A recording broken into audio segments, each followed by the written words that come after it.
Chelsea podcast. We're here yet again, as we are every week, Monday, 9:30 p.m. GMT time.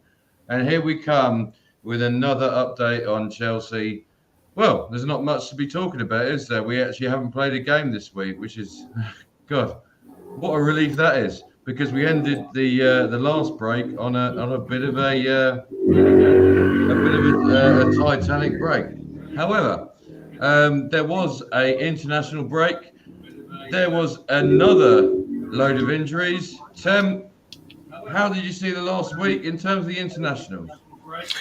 Yeah, so this week has been very boring for myself. I don't know about you, but it's sort of where I switch off from football and do the regular things you do in life or the things you don't actually get to do, I suppose.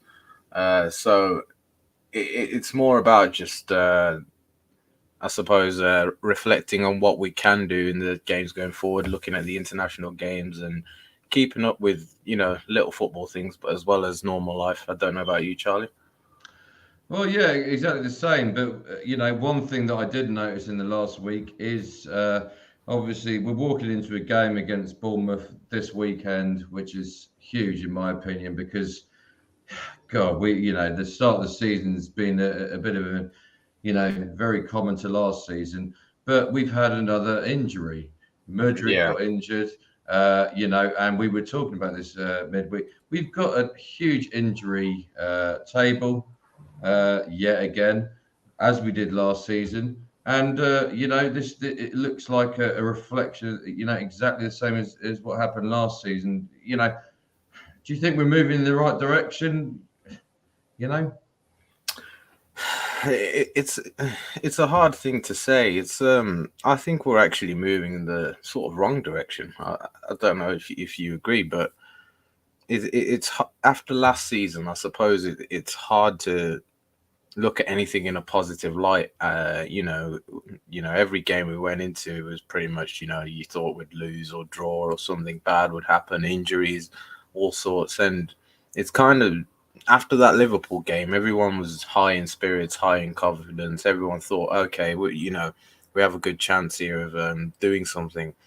But then that Luton game, I suppose, was more of a smash and grab. Like I said, I wasn't really impressed with that performance because Luton didn't really offer anything. I mean, their midfield was Barkley, Nakamba, and someone else. I can't remember who it was, but again, that just shows you like the standard of their team. And for periods of that game, if they were a better team, they might have done what Forest did to us at the end of the day.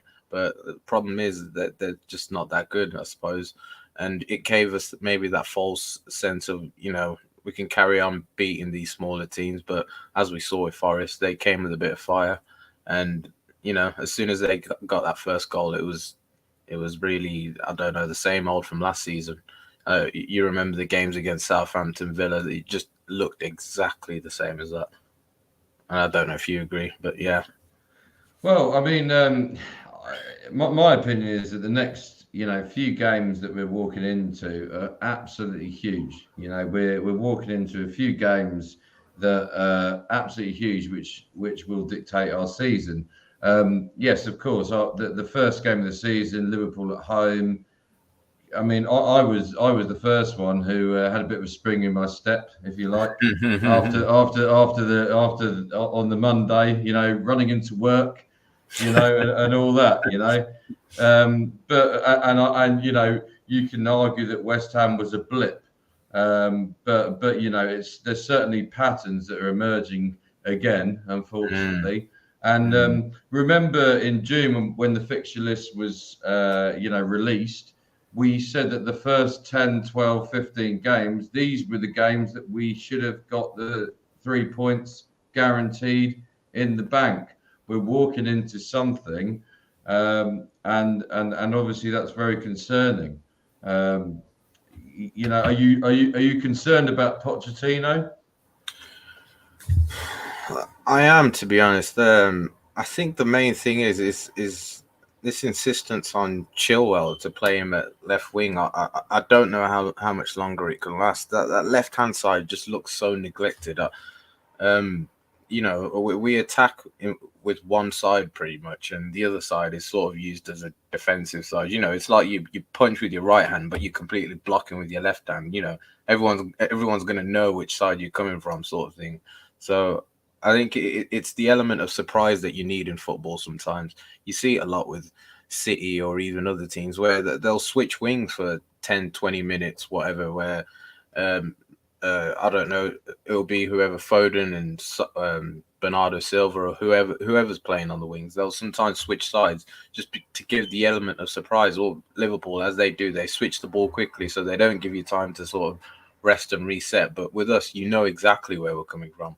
We're looking to play it down the right-hand side. We're giving it to Sterling, giving it to Reece James or Gusto at the moment. And it's kind of just predictable. And it doesn't help either when you don't have many players attacking the box. So I don't know. I am worried for him. I think these next 5 fixtures are very, very big because with the amount we spent, as I think we've mentioned many times, you know, his days are numbered at the end of the day. You know, you already see media pressure. You already see fan pressure where there's booze at the bridge, and that's never a good thing, I suppose. I know people say, oh, Chelsea fans are spoiled and they've seen success. But at the end of the day, when you spent this type of money so quick, people are going to be annoyed and asking questions as, you know, why is a left back playing at left wing when you spend 66 million on Mudryk, you spent 40 million on Cole Palmer, you spent 32 million on Madueke, and you're still playing Colwell at left back, who's not a left back. You're playing, you know, Chilwell at left wing, who's not a left winger. So, yeah, just a lot of questions need to be asked, I think. And obviously, Chilwell, you know, going on to Chilwell, which is one of the biggest points that a lot of fans are saying. Obviously, he played for England this week. Played how many minutes? About 60, 70 minutes for England against Ukraine. Yeah. Whereabouts did Gareth South? Did you watch that game, and where did he play him? And do you feel that was a where he should be played? And do you feel that there's a case we had there? Yeah, well, looking at it, it was sort of like Chilwell was a left back, but he still operated the same sort of positions he was at Chelsea, which was quite weird because Bellingham was kind of playing on the left. But then again, we know Gareth Southgate, he does try these weird things, I suppose. He tried to fit Henderson and Rice in the team, Saka on the right, and Maddison sort of 10, Bellingham on the left, and then Rice and Henderson as the 2 sitters. So it was a bit of a convoluted, weird formation. But you saw Chilwell in that inside half space. I suppose it's something I saw with under Tuchel, where he used to get the wingers out wide and the fullbacks on the inside. And I don't know. I don't think Chilwell's game suits that personally for me. I don't think he's a player with good tight control and, you know, pick out a pass sort of thing. And I kind of feel bad for him because he's going to get a lot of pressure on him. Purely the fact that he's not good at it, so it makes him look worse when he attempts to try it. Do you know what I mean? It's like, I don't know. Yes, I don't know. Someone who's a constructor, you're telling them to figure out what Pythagoras meant 10,000 years ago or something. You know what I'm trying to say? Like, you know what I mean? Like, they're not going to have a clue. So it's kind of square pegs in round holes, as the old saying says. But I don't know what if you watch the game and what you think about it. Well, I mean, yeah, I watched the game, but obviously, you know, it's very much chalk and cheese in my opinion. England and Chelsea, it's chalk and cheese. Always has been. Internationals, you know, you play to your strengths, and you know, you don't get an option as to who you buy. You just get given, you know, your team based upon your nationality, and therefore it's a little bit of a different game. But one thing I do want to ask you about is obviously it's a huge game, I think, on Sunday, 2 p.m. GMT, Bournemouth versus Chelsea. This is not an easy game, but it's a game that we really need to pull, something out of our arse, if you like. What you know, how do you see Pochettino, getting a result out of that game? What do you reckon? Because the way that I look at it, we need to go there and really make a statement because, you know, we haven't made any statements this season so far, apart from Luton, and that was, you know, the only game. how do you see Pochettino setting up? How do you see Chelsea making that statement that we all want? You know. Yeah, that's the funny question. I think I want to really ask him myself, because I don't see how it changes from the last game. To be honest, I think he goes with a similar team we saw against who was it now? Who did we just play? Nottingham Forest. So I think we, Chilwell will still start at left wing. I think Colwell will still start. I think he was fit for England. He was on the bench, wasn't he? Yeah. We got a call up, which was I really don't see any changes from what I've seen so far of Pochettino. I really don't. I'm hoping that he decides to maybe put Sterling on the left, although I think he's played a lot better on the right, which, we started to see the sort of Man City Sterling showing up now. So I would like to see maybe Cole Palmer on the left, or maybe Madueke given a chance on the left. Problem is that they're both left-footed, so do you restrict them to just crossing the ball? Because maybe you want a different option on the left, of someone coming inside and getting a strike off, or giving the defender an extra option to think about coming inside instead of just going outside. So I would like to see another attacker on, because I think we play with too many defensive players to start with.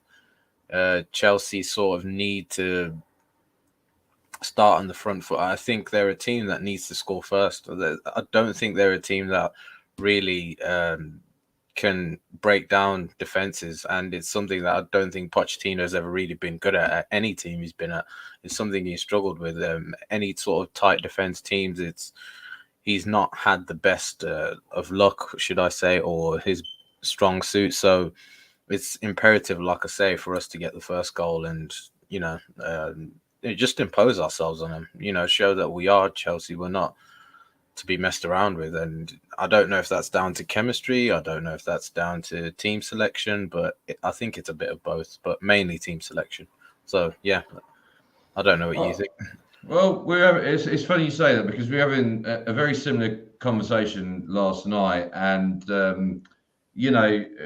Conte, if you look back to that season, it clicked, didn't it? It just clicked. There was one point where, I remember we were 3-0 down against Arsenal, and we just went, 3 at the back. And then we were on a winning streak for about 10, 15 games, and then ended up winning the league, right? It just feels like we've got a body of talent in this team, in this squad. We're very close, in my opinion, to getting it to click, but we're sort of 99% there at the moment, and there's 1% that we're missing, and who knows what that is. Graham Potter couldn't find it. Frank Lampard couldn't find it. And at the moment, Pochettino can't find it, and let's hope that he does, because these players are talented. There's no doubt about that, and everyone says that you don't spend this sort of money and end up with a bunch of Sunday League players. That's not the way it works out. Do you think it's down to how many players we've replaced at once? Well, I mean, yeah, you could argue that, but then we did the same thing this time last year. We did the same thing in January, and I mean, everyone remembers in May when we had that last game against Newcastle, and we were sitting there going, God, I can't wait for this bloody season to end. We were all going, I can't wait to pump a load of players out, and that was that. Do you remember that? Right? Yeah. And then it was kind of like, well, which players are we going to get in? And this was the kind of mentality. I personally think we've got enough talent there, but of course, I think we probably overspent on certain players. We probably are, we probably sold players, but I think in the transfer window that we've done in that summer transfer window, I think overall, bloody hell, it was better business than we did in January. In January, we didn't do any good business, and in July last year, we didn't do any good business either. I think we've got better. We've got a good manager, qualified manager, and we've got the best chance. But of course, it's a disappointing start, isn't it? Let's face it. I mean, God, we drew with Liverpool last year twice. Yeah. Nottingham Forest have won one away game the whole time they've been in the Premier League this time around against Southampton, and the other one was against us. Luton are probably going to go down as one of the worst Premier League teams, of all time. So you've got to put it in perspective. There has to be a response, in my opinion. I think this Bournemouth game is huge because Bournemouth, they're not an easy team to play, especially at their place.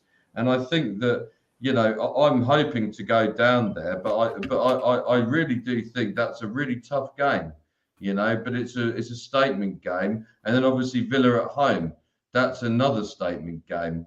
I mean, one thing I was thinking about the other day is what do you think about the sort of League Cup? Do you think that's something that we should be trying to, Jose Mourinho, the first year he was in charge, he always says that was his enigma. Pep Guardiola's, won multiple League Cups. Do you think, Brighton at home, it's hopefully we can, I mean, I'm not saying it's an easy game, but you think that we can progress against that one. Do you think that's something that maybe we should target and sort of, or cups and things like that? Because realistically, we're not going to win the league. So, that is true. Yeah, that is true. Yeah, I totally agree with you. I think the cups are the best way to get some sort of winning momentum, or just not even winning momentum, just winning mentality, I suppose. If you get a trophy at the end of the day, it starts to breed success or belief. I don't know if you remember an old quote from Joe Cole when he said his favorite trophy was the Carling Cup because it was the first one he'd ever won, and he thought, you know what, this was the start of when he felt like Chelsea were really the dominant thing. His favorite league, obviously he won 3 Premier Leagues, 3 FA Cups, I think 2 maybe Carling Cups, or maybe 1.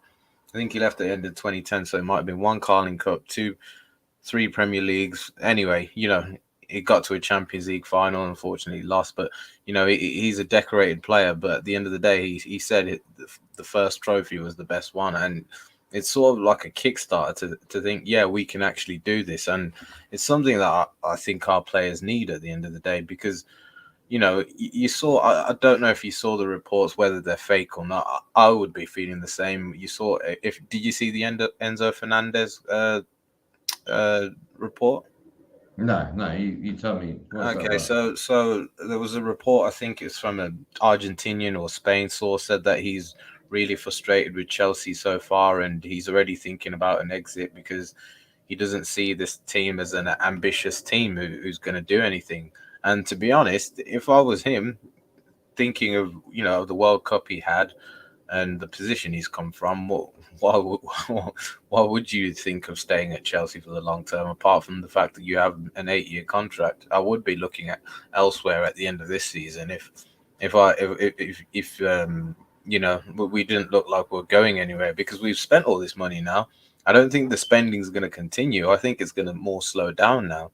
So it's more of what can you do with the players you currently have, and the thing is, we have a lot of young players. So it's more about developing them and getting them to a level rather than signing the next big star and next big thing and, us adding on top of this. So it's really got to work out in that sense. Like, we're stuck with what we have right now, I think. And I think it'll be hard to shift these players on because of the long contracts. All we can do now is maybe loan them out for years. So yeah, and that's why I say the pressure is on Pochettino now to really deliver, and the players. So in the convoluted way, yeah, the cup is a very important thing. I think league-wise, I don't know. What do you think league-wise? Where we can finish? We're not going to win the league, are we, this season? Yeah. We've basically already, 4 games in, we can sort of accept that, can't we, as fans? We're not going to win the league. We're not going to, obviously, we're not going to win the Champions League because we're not even in it. The cup's the best thing. And look at West Ham. That's a really good example. where they won the Europa Conference League, and at the moment, and of course it's only 4 games in, let's not get carried away, but they've had a very good start to the season. Yeah, they lost Declan Rice, who was their best player, but they had a very good start to the season.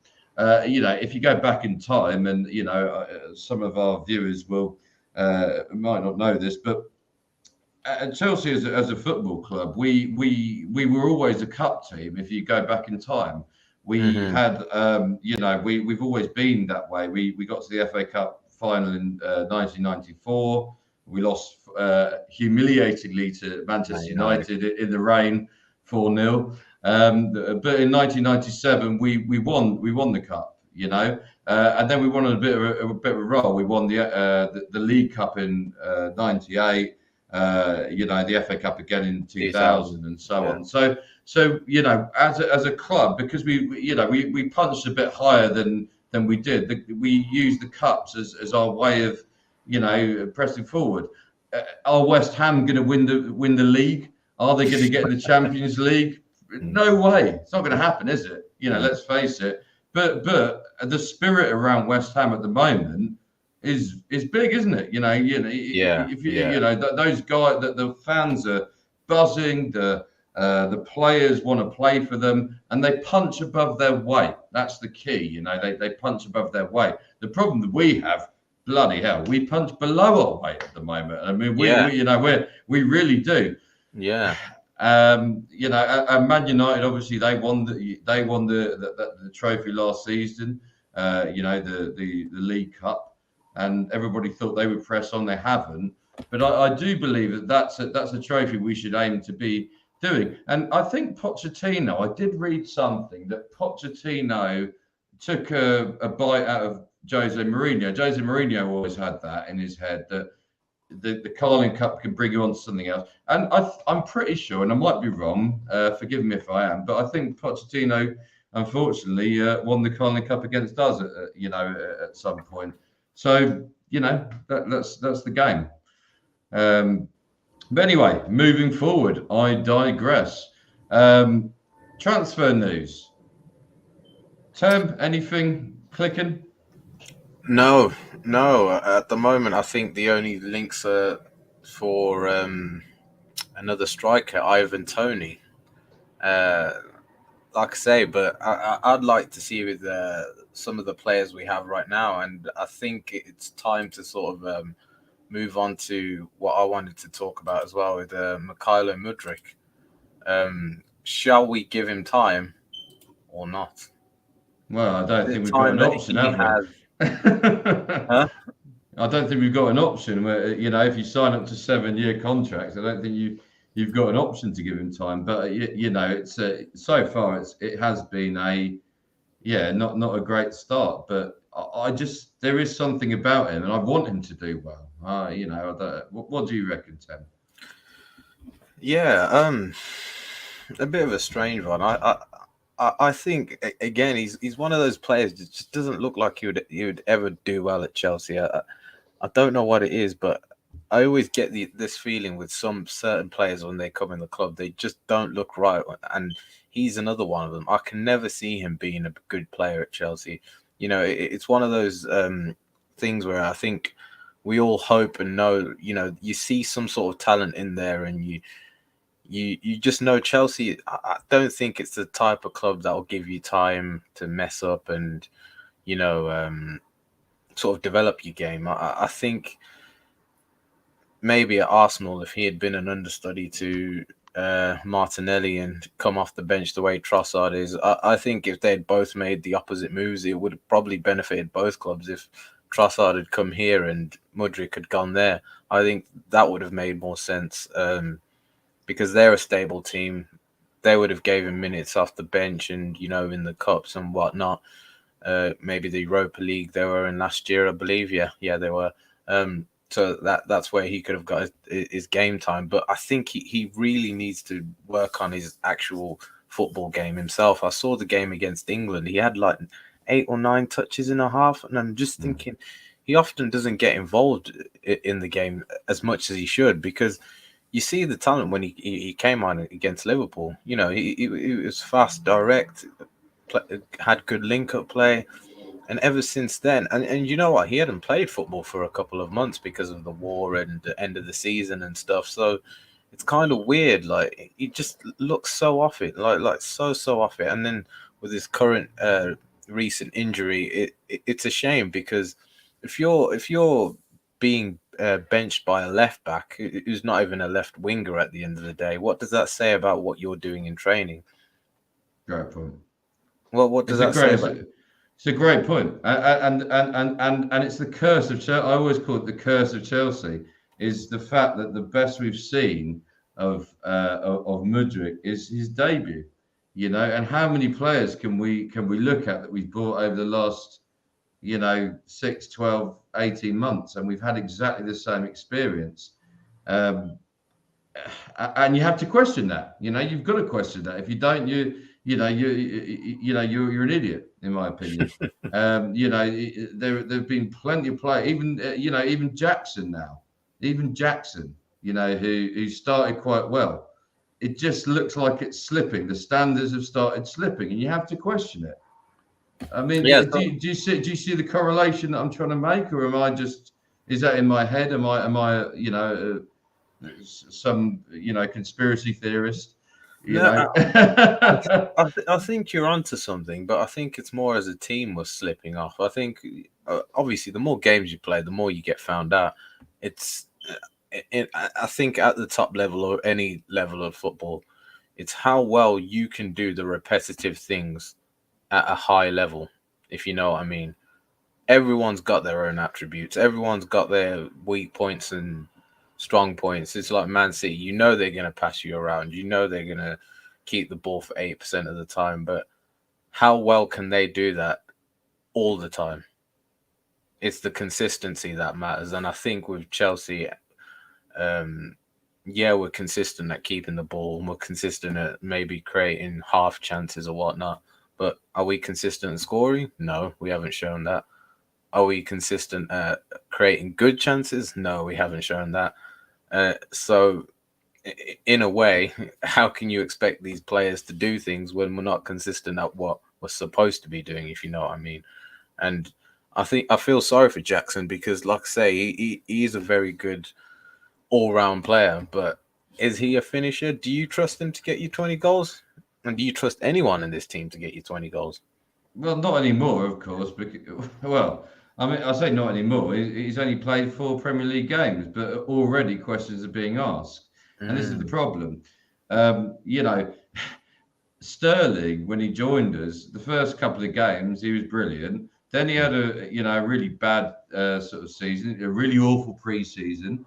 Then he had quite a good, and this is what you're saying about consistency. There is no one who's consistent. I mean, literally no one in that team, apart from the only one that I would always say is consistent, and is Thiago Silva. He's the only one that you can just rely on as a rock in that back line. The rest of them, I mean, Sterling can have an off game. Mudryk can easily have an off game. Even Enzo can. They all can have an off game. And that's probably, the problem. And, it's funny, wasn't it? Because I was having this chat with you last night about when Conte won the league, every single player in that team, in that funny formation that we played with Alonso and Victor Moses as a right winger or a right back or whatever it was, every single player in that team can hold their heads up. And at the end of the season, they probably look back, in their little bedroom, and they probably go, you know what, that was the best season I've ever played, ever, because of the system, or I don't know what it was. No one got injured, everything was fine. But that moves me on to something else. Injuries. We're going around in circles again. We had the same problem last season with injuries. We spent heavily in January. We played Lewis Hall at left back because we didn't have a left back, and no disrespect to Lewis Hall, but we were literally getting players from the academy because we had so many injury problems. Is there a correlation there? We've got a massive squad now. What's going on there, Tim? It's a tough one to answer. I think when you see how many injuries this squad has had over the last 2 years, it is an absurd amount. I saw the Lavia injury was a contact injury. So meaning it happened, obviously probably a player fouled him in training, which these things happen, I suppose. But it's just the amount that it's happened at Chelsea recently. And I've said this, it kind of just reminds me of, the late Arsenal 2010s where, everything just seemed to be, it was like their banter era, right? Where everyone was laughing at them. Whenever they started to look good, one of their players would get injured, or something bad would happen. They would lose silly games that you'd think, oh my God, how are these guys doing it? They were a young team. All their best players had left and moved on and thought, this club ain't going to win anything. And it kind of reminds me, obviously, theirs was probably a bit worse. They still had Wenger at the time and they were still making top four, fair play to them.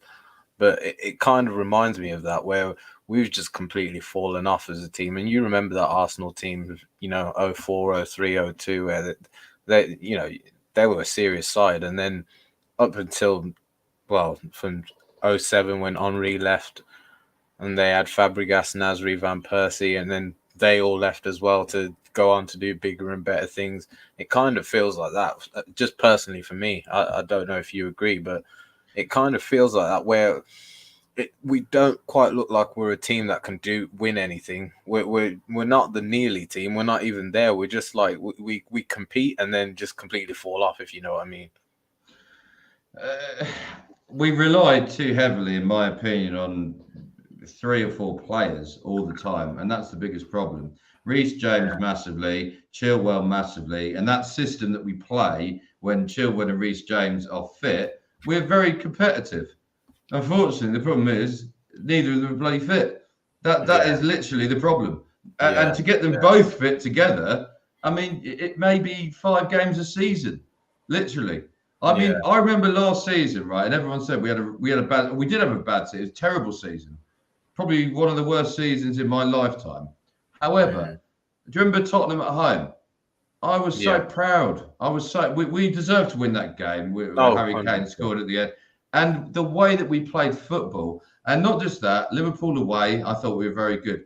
And again, it's a game where Reece James and Chilwell were fit. And this is the thing, that those 2 players we rely on heavily. Obviously, Thiago Silva, but he's always fit. That's not really a thing. But I mean, Jesus Christ, we need to get the ball in the back of the net. I mean, it's one good thing, in my opinion, that Havertz has gone to Arsenal. At least Jackson can move his body and at least look towards the goal line. That I like. But I don't think he's the end goal. And I really think it's important that we push towards Ivan Toney in January. Sorry, I just wanted to ask, how big do you think Nkunku and Chukwuemeka getting injured has contributed to this? We don't know, and it's not worth the risk to know, if that makes sense. Last season we were worried about Reece James and Chilwell and Kante. How many conversations did we have about Kante last season? And he bloody played 3 or 4 games the whole year. You can rest on those sort of laurels all you want, but in my opinion, you've got to get over that. Players that get injured a lot, they're not worth having, or if they are worth having, then you've got to have somebody else to check in my opinion. And look, if Jackson got injured tomorrow, we'd be absolutely screwed. What have we got? Literally, Sterling probably is going to have to play in the middle. I mean, we have to have somebody else. It has to happen. We have to buy somebody else. And in my opinion, Ivan Toney is the man. I've always said this. Chelsea's the best striker. There's 2 strikers there's many more than 2, but in the last sort of 20 years, who Chelsea have been, who've always produced. Didier Drogba and Costa. Those are the two ones. And what's the similarity? They're bastards. I call them bastards. They're people who can give that centre back a go. You know, you don't want to play against those people. And Jackson has that, but Ivan Toney, Jesus Christ, he's I would, and I play Sunday League not very well, as you can see, but I'm telling you now, Ivan Toney, you as a centre back, you would not want to play against him. The way that he operates, the way that he can turn you, the way that he's got something about him, he's got a vision. He's a nasty player in terms of the way. And they've always worked at Chelsea. You can't be a softie at Chelsea. You know, you've got to be that number 9. That number 9. But yeah, go on, Tim. Yeah, so I just wanted to bring. I'll ask you 2 questions. So first of all, as you see with CAA Mafia, he says you guys must not know who Todd Boehly is. Every team he owns competes and sustains winning. He'll get it right. So what do you think about that, Charlie? Well, every team, he's only got one team, as far as I know. He's got a baseball team. Right. So look, I'm not Boehly, in my opinion, it's nothing to do with Boehly. Boehly's actually done quite well. He spent well. You know, no one can argue about Boehly in some respects. He spent the money, and let's not be fickle, Chelsea fans. Around the world, every single time Boehly spent £100 million on Enzo Fernandez, we got excited.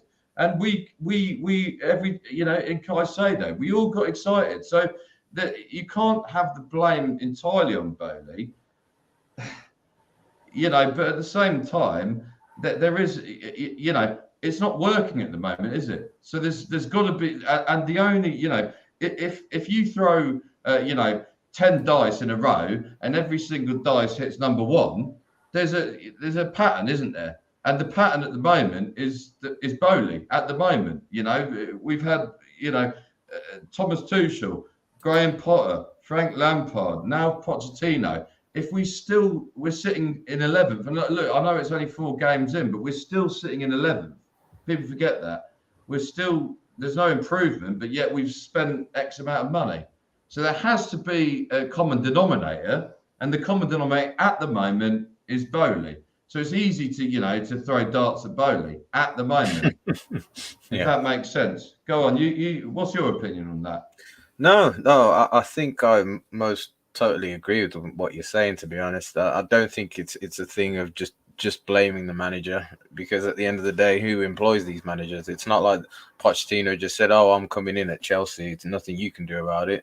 They picked Pochettino at the end of the day. You saw there was Nagelsmann available. For some reason he turned away that job. God knows what went on there. I'm not sure about other manager options. Maybe they could have gone De Zerbi, the Brighton manager. Who knows at the end of the day? But this was their pick. And if you remember last season, he was one that was shortlisted as well. So clearly he's been a target for the club for a while. So yeah, it might take time to get things right. But the thing is, are these owners going to carry on spending the way they have? And how much do we need to spend? Those are the sort of questions that go, that can't be answered. They only get answered as time goes on. We can only speculate. From what I speculate at the moment, I don't see how much more money you can spend as an owner when you're not getting no return in it. So at the end of the day, are we just going to carry on selling all these academy players to bring the next new shiny toy or whatever?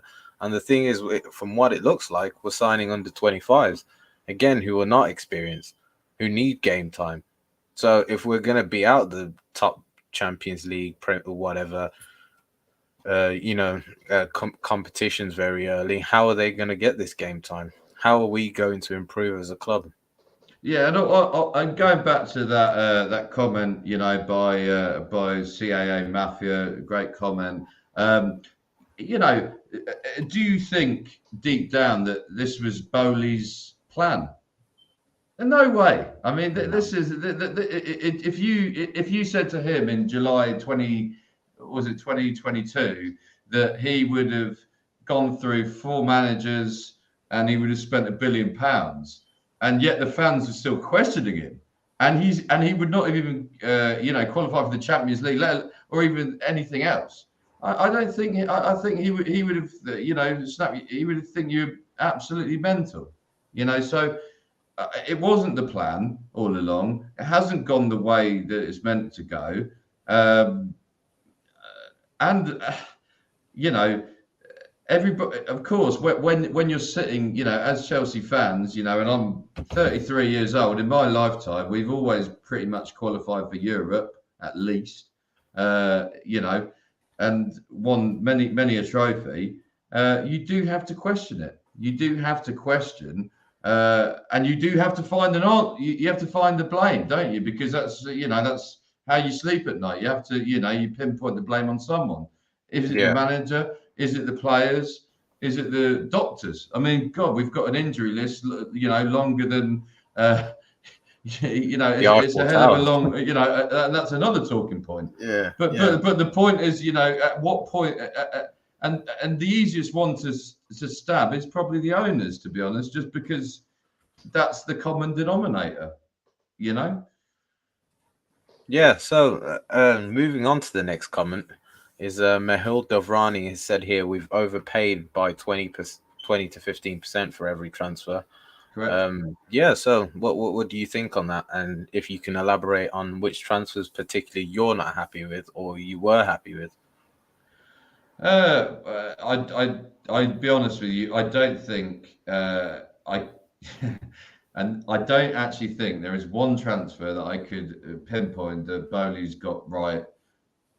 Well, I say Bowley, but since he's taken over, that you could pinpoint and you could go, that was good value for money. And in terms, forgive me if I'm wrong. Tell me. No. I think. Well, I think it's a multitude of things because we're performing so bad. Who can you say looks like a good value of money? Maybe Malo Gusto. I think he was quite cheap. I think it was less than 20 million. He's the only one. To be fair, he has played well, and it's not been down to him. We've had bad results. I think he's the one I can look at and think, no matter if we had a bad season, if he keeps this performance, he would look like a good value for money in this current market. If you think about it, he's 19 years old, playing France under 21s, I believe. And, he's playing every week. He's given a consistent performance, so that's the only one I can right now say he looks like the value for money.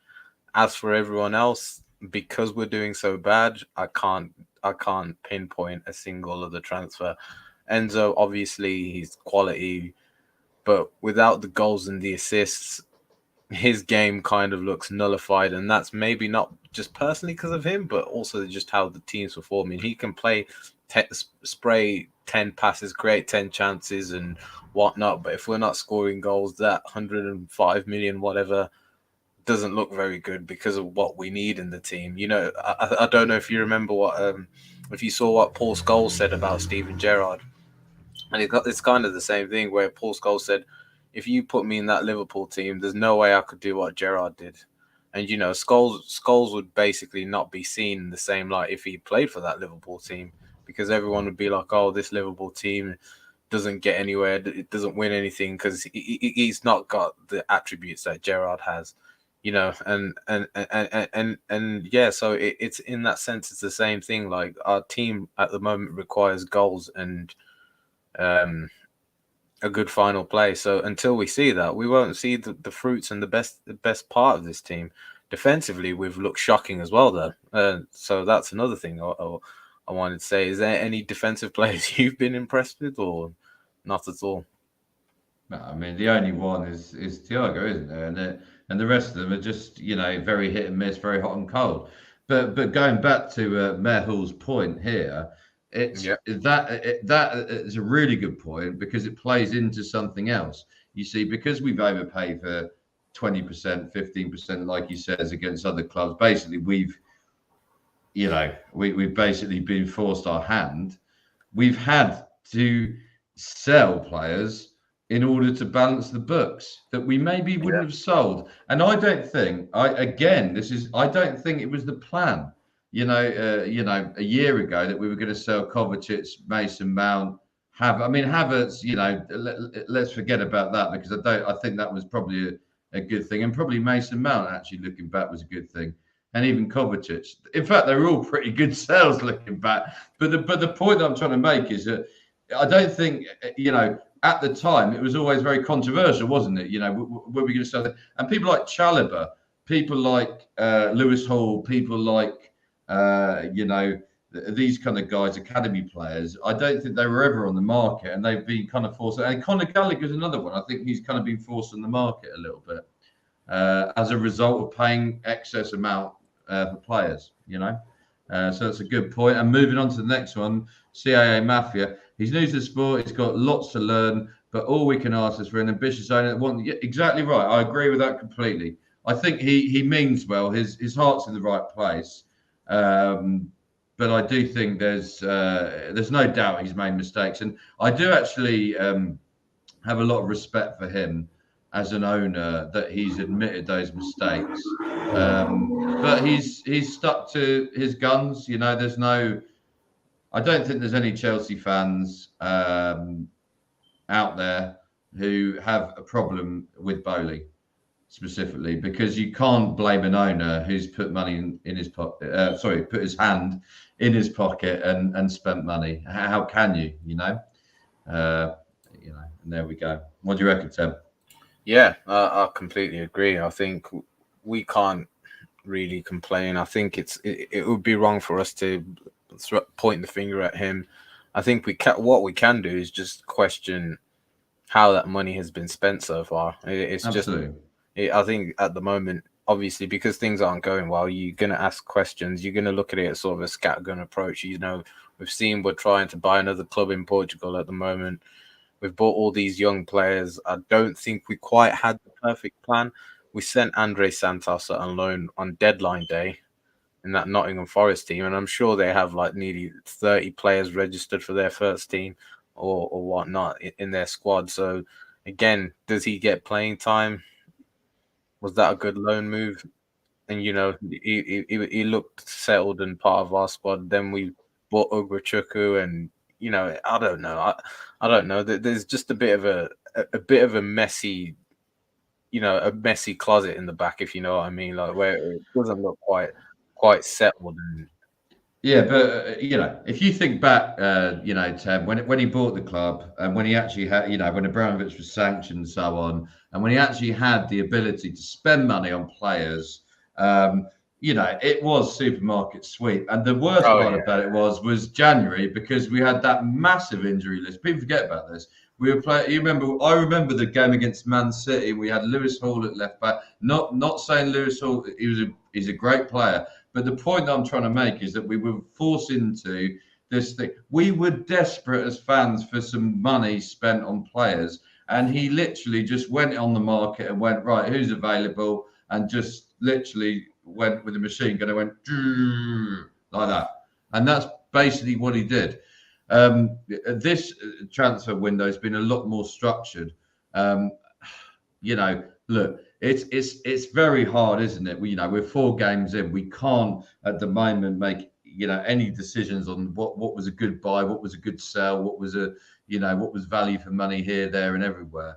So you've got to give time. But it looks like, it sounds stupid, right? But imagine Abramovich. He suddenly had the reins taken off him. The club was just randomly sold. There was no kind of structure to selling. This is a huge company. Can you imagine? And suddenly you just got your arms are tied like around your back. And then the person who's coming in to buy it has a load of people who are going to leave the company, who know everything about the company. It was always going to be a mess. If we're being honest, it was never going to be, structured too well. And it is what it is. It is what it is. But let's hope that this season we can at least qualify for, the Conference League or something. But anyway, moving on to that. Bournemouth at the weekend is a big game, big win. Hopefully a big win.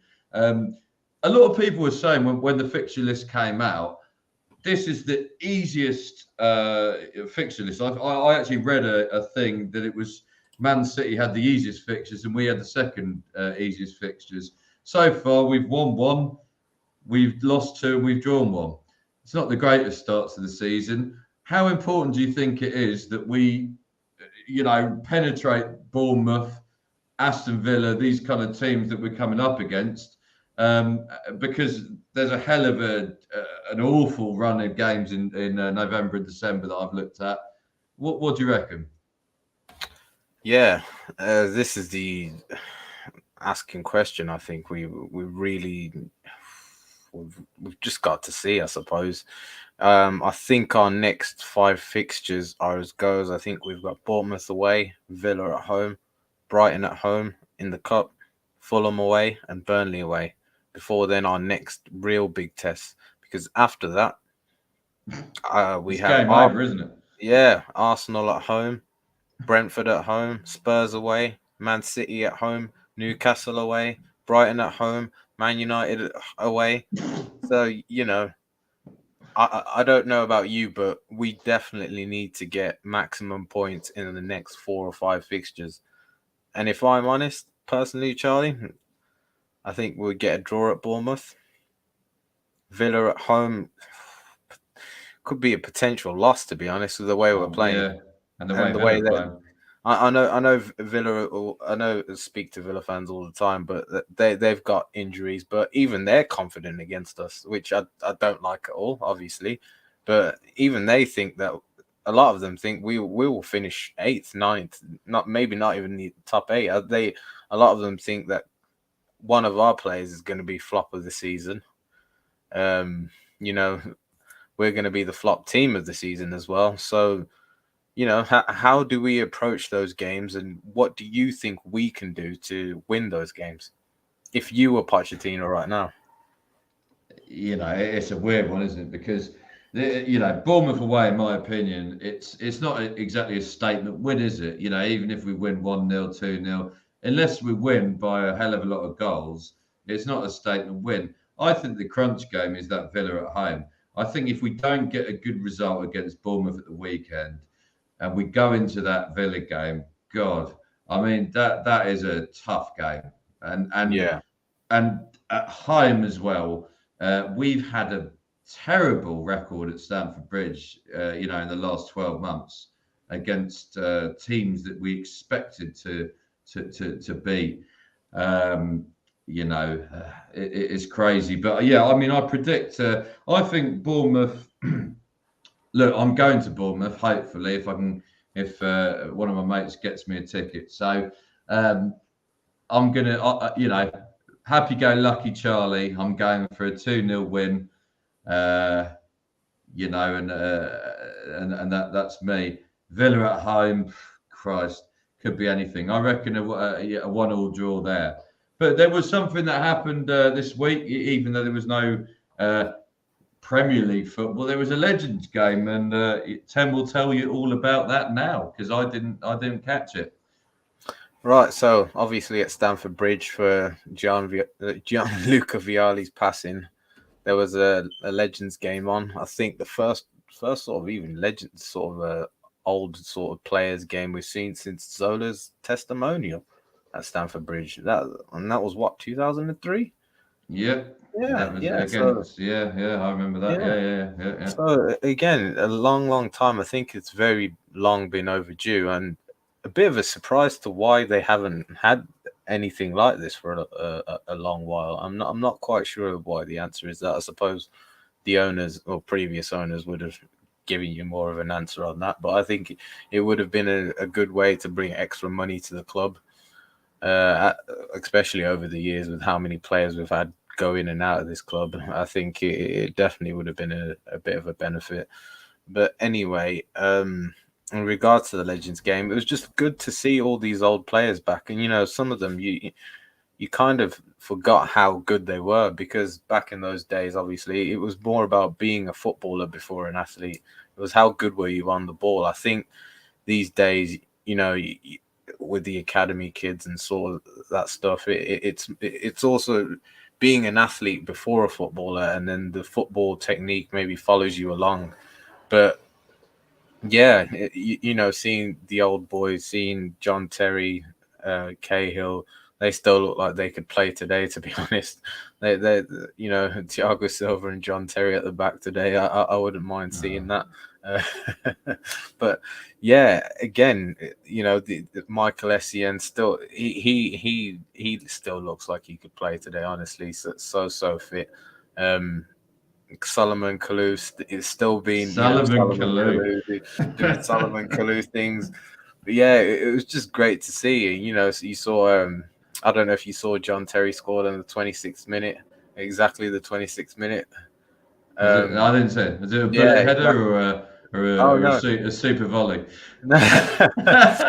So he did a run up the pitch as he used to kind of thing, and then he passed it off to Maluda on the side and just made a stroll in the box. And typical Maluda, he smashed the ball across the box, and JT sort of just stuck a toe out and it went in the near post. So yeah, it was just great to see. And the scoreline, even Thiago looked good. Zola played a brilliant pass again. If he had the fitness, he would be different class in today's game. Or if he was a few years younger, of course, as well. And, different class. And, it's just great to see all these players again. And it just made you realize, Essien scoring a header from a Ramirez sort of cross on the simple things like that. We don't even see it. I don't remember the last time we scored a goal from a cross. When's the last time we actually scored a goal from a cross? Exactly. It makes you think, don't it? Simple things like that. I seriously don't remember. Who was us? No, I can't remember the last time we scored a goal from just this, like an in-play cross, not a corner, an in-play cross, where we played it out wide, someone's whipped it in, and we've just had a player head it into the Gallagher goal. away against, was it Palace last season? Something like that.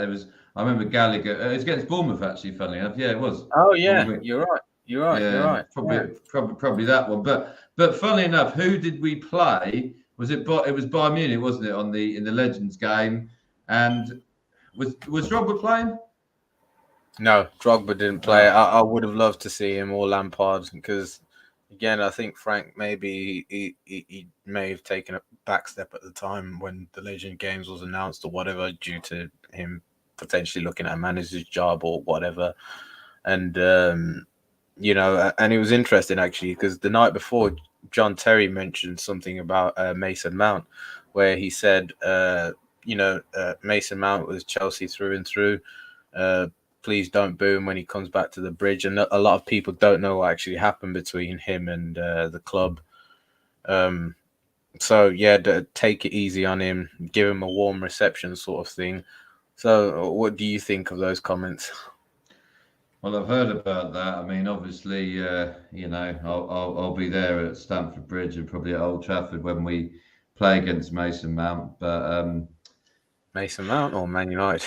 Well, Man United and Mason Mount, But at the moment, it's the jury's out. I would say the jury's out. But yeah, we're going to have to wrap up, guys. I'm afraid. We always just do an hour. If you're new to the channel, guys, we're on YouTube every week. 9:30 UK time every single Monday. We're also on TKS TV, and a big shout out to Lee Morgan, who facilitates that every single week.